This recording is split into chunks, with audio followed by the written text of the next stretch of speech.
दोस्तों, अगर आप लोग यूपीएसआई 2026 और यूपी पुलिस 2026 में अपने सिलेक्शन का सपना पूरा करना चाहते हैं, तो मेरे आज का ये मैथ का जो मोस्ट इम्पोर्टेंट क्वेश्चंस का प्रैक्टिस सेट है, ये आप लोगों के लिए होने वाला है। दोस्तों, मैं आपका स्वागत करता हूँ आप सबका, आपके अपने परिवार रामसन एसएससी क्लासेज में। दोस्तों की जैसे हम सबको पता है कि हमारे जो यूपीएसआई की एग्जाम डेट है वो बहुत ही पास आती चली जा रही है। दोस्तों, उसी को देखते हुए मैं पर डे आप लोगों के लिए 7 क्वेश्चन का एक प्रैक्टिस सेट लेके आया करता हूँ, जिसको कि दोस्तों आप लोग 7 से 8 मिनट में फिनिश कर दें। और दोस्तों, आप लोग मुझको इस प्रैक्टिस सेट के कमेंट के बाद में बताएं, कमेंट करके, कि आप लोगों ने कितने क्वेश्चन 7 में से सही किए। ठीक है दोस्तों? तो चलिए दोस्तों, बिना देरी के देखते हैं अपना क्वेश्चन नंबर फर्स्ट क्या कह रहा है। कह रहा है दोस्तों, एक दुकानदार लागत मूल्य पर 10% की छूट देता है, परंतु गलत वजन का प्रयोग करके लागत मूल्य पर 25% का लाभ कमाता है। फिर हमसे कह रहा है कि ज्ञात करें कि सही वजन से गलत वजन कितना प्रतिशत कम है। वो तो दोस्तों बात की बात है कि कितना कम है कितना ज्यादा है। सबसे पहले तो हमको ये दे रहा है कि 10% की छूट दे रहा है और कह रहा है 25% का लाभ कमा रहा है। हम लोग सबसे पहले सही वजन लेट कर ले रहे हैं कि हमारा x है, और गलत वजन हमने लेट कर लिया कि हमारा y है। ठीक है? 10% की छूट यानी कि सही वजन में उसने 10% की छूट दी, सही वजन हमारा निकल के आ गया 90%, वो भी x के साथ में। अब हमसे कह रहा है गलत वजन का प्रयोग करके उसने 25% का लाभ कमा लिया, यानी कि ये बराबर हो गया। गलत वजन 100 में 25% का लाभ कमा लिया, यानी कि ये 125% गुणे गलत वजन का प्रयोग करके ही तो कमाया है, तो बराबर गुणे y इसके बराबर हो गया।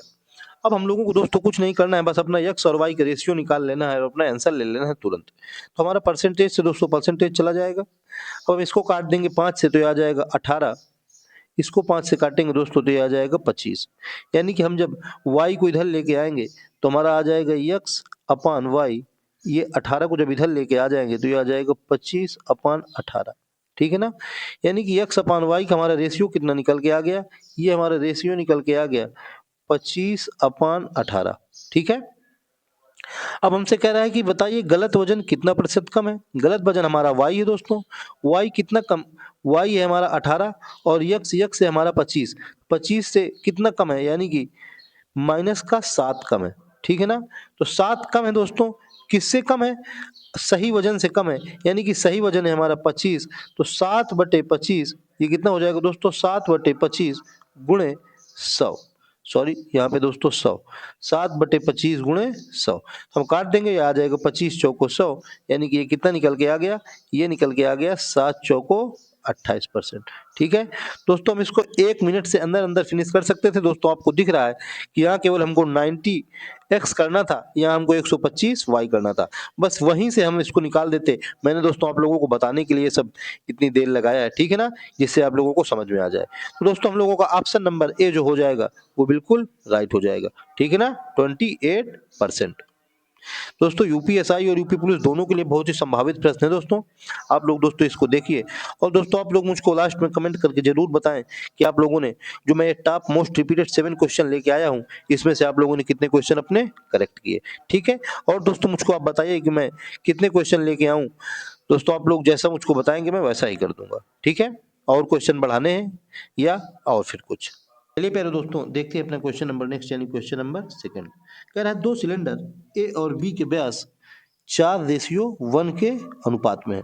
फिर कह रहा है यदि सिलेंडर ए का पृष्ठीय क्षेत्रफल यानी कि curve surface area C S A cylinder B से दोगुना है, यानी कि 2 टाइम्स है। ठीक है ना? तो हमसे कह रहा है उनके आयतनों का अनुपात, आयतन यानी कि वॉल्यूम का रेशियो हमसे कह रहा है कि बताइए क्या होगा। हमको दिया है डायमीटर का रेशियो। दोस्तों जब रेशियो गिवन होता है, अनुपात गिवन होता है, तो जो डायमीटर होता है वो बराबर होता है रेडियस के। किसमें? रेशियो में जो डायमीटर होता है उसका रेशियो रेडियस के रेशियो के दोस्तों बराबर होता है। तो हमारा डायमीटर का रेशियो दिया है 4:1, तो हमारा रेडियस का रेशियो कितना निकल के आ जाएगा, ये भी निकल के आ जाएगा 4:1। ठीक है, 4:1 ये भी हमारा निकल के आ गया। अब हमको कर्व सरफेस एरिया वाला फार्मूला लगाना है, उससे अपना H1 और H2 के रेशियो निकाल लेंगे, उसके बाद वैल्यू में फार्मूला लगा देंगे और आंसर ले लेंगे। तो दोस्तों हमारा कर्व सरफेस एरिया CSA का फार्मूला क्या होता है दोस्तों, CSA बराबर होता है, क्या होता है, two pi R H. C S A बराबर होता है टू पाई आर एच, ये हमारा सी एस ए बराबर होता है। तो हम सी एस ए में फार्मूला लगाएंगे। उसके बाद हमारा वॉल्यूम बराबर क्या होता है, वॉल्यूम बराबर होता है पाई आर स्क्वायर एच। इसका भी हम फार्मूला लगा देंगे और अपना आंसर ले लेंगे। ठीक है, तो सी एस ए का फार्मूला लग दीजिए, हम रख देंगे टू पाई आर वन पहले वाले के लिए, एच वन पहले वाले के लिए बराबर टू पाई आर टू पहले वाले के लिए, एच टू दूसरे वाले के लिए। तो टू पाई से टू पाई चला गया, R one upon R two, R one की वैल्यू हमारी 4, आर टू की वैल्यू 1। दोस्तों दो गुना कह रहा था तो यहाँ दो का मल्टीप्लाई और कराना है हमको। ठीक है ना, ये दो का मल्टीप्लाई आप भूलना नहीं है, ये हमसे उसने कहा है 2 टाइम्स है। तो आर वन हमारा 4, ये हो जाएगा एच वन बराबर आर टू हो गया 1 इंटू ये हो जाएगा एच टू इंटू 2। ये 2 से आर ये चला जाएगा, H one upon H two कितना निकल के आ जाएगा, H one upon H two बराबर ये एच टू इधर आ गया, 2 उधर चला जाएगा तो निकल के आ गया 1/2। ठीक है ना दोस्तों, H one upon H two हमारा निकल के आ गया 1/2। अब हमें क्या करना है, हमें निकालना है वॉल्यूम का रेशियो। वॉल्यूम का रेशियो हमारा कितना निकल के आ गया, V1 अपान V2 बराबर पाई R1। तो ये हो जाएगा पाई R1 स्क्वायर H1 अपान पाई R2 स्क्वायर H2। ठीक है, पाई से पाई चला गया, R1 अपान R2 का हमारा रेशियो कितना है, वो हमारा 4:1। स्क्वायर करना है तो ये आ जाएगा 16:1 इंटू H1 अपान H2 को हमने निकाल दिया 1/2, यानी कि ये चला गया तो ये निकल के आ गया 8। कितना आ गया, 8:1। ठीक है ना, 8:1, 8:1। कौन सा दोस्तों, ऑप्शन, ऑप्शन नंबर जो बी है हम लोगों का बिल्कुल राइट हो जाएगा। ठीक है ना, ऑप्शन नंबर बी 8:1 हम लोगों को बिल्कुल राइट हो जाएगा। V1 अपान V2 8:1 हमारा बिल्कुल राइट हो गया। ठीक है, देख लीजिए आप लोग, मोस्ट इंपॉर्टेंट क्वेश्चन है दोस्तों यूपीएसआई और पुलिस के लिए। दो फार्मूले का यूज हुआ है दोस्तों, एक कर्व सरफेस एरिया और एक वॉल्यूम का। ठीक है, चलिए दोस्तों देखते हैं अपना क्वेश्चन नंबर नेक्स्ट, यानी कि क्वेश्चन नंबर 3। कह रहा है दो व्यक्ति ए और बी की आय 2:3 के अनुपात में है और उनका व्यय 4:7, ये दोस्तों 7 लिखा है, 4:7 के अनुपात में है। तो हमसे कह रहा है यदि प्रत्येक व्यक्ति रुपए 4,000 बचाता है तो उनकी आय में क्या अंतर है। उनकी आय में तो दोस्तों हमको वैसे भी पहले पता है कि 1 का अंतर है, 2:3 जो दिया है, लेकिन हमसे उसने कहा कि जो व्यय है वो 4:7 में है। कितना, 4:7। तो दोस्तों आय, आय के बाद जो हमने उसमें व्यय कर दी, तो उसके बाद जो हमें बचत हुई वही हमको गिवन है कि हमारी 4,000 रुपए हमको बचत हुई है। तो हमने आय अपनी जो रेशियो में दिया था उसमें हम x और ऐड कर लेंगे तो 2x 3x हो गई। तो हमारा जो बचत है वो 4,000 रुपए। तो हमने आय में जब अपनी बचत को घटा देंगे तो हमारी व्यय निकल के आ जाएगी। व्यय हमारा दिया है 4:7, यानी कि ये 2x हमारी आय थी, उसमें से हमने 4,000 रुपए बचाए। और बी की आय कितनी थी, उसकी थी 3x, उसने भी 4,000 रुपए बचाए। अब बचाने के बाद जो उनका व्यय हुआ, वो व्यय हमको गिवन है कि 4:7 में उनका व्यय हुआ। ठीक है ना, वैसे हमारा होता क्या है दोस्तों कि हमारी जो आय होती है वो बचत प्लस व्यय दोनों का ऐड होती है। ठीक है ना, आय क्या होती है, बचत प्लस व्यय दोनों का ऐड। आय बराबर बचत प्लस व्यय, जो बचाएंगे और जो व्यय करेंगे वही आय होगी। तो हमको बस कुछ नहीं करना, अब इसको सॉल्व करना है और अपना x की वैल्यू जो फाइंड कर लेंगे वही हमारा आंसर हो जाएगा। क्योंकि अंतर क्या है, अंतर तो 1 का है, वो तो हमें पहले ही पता है।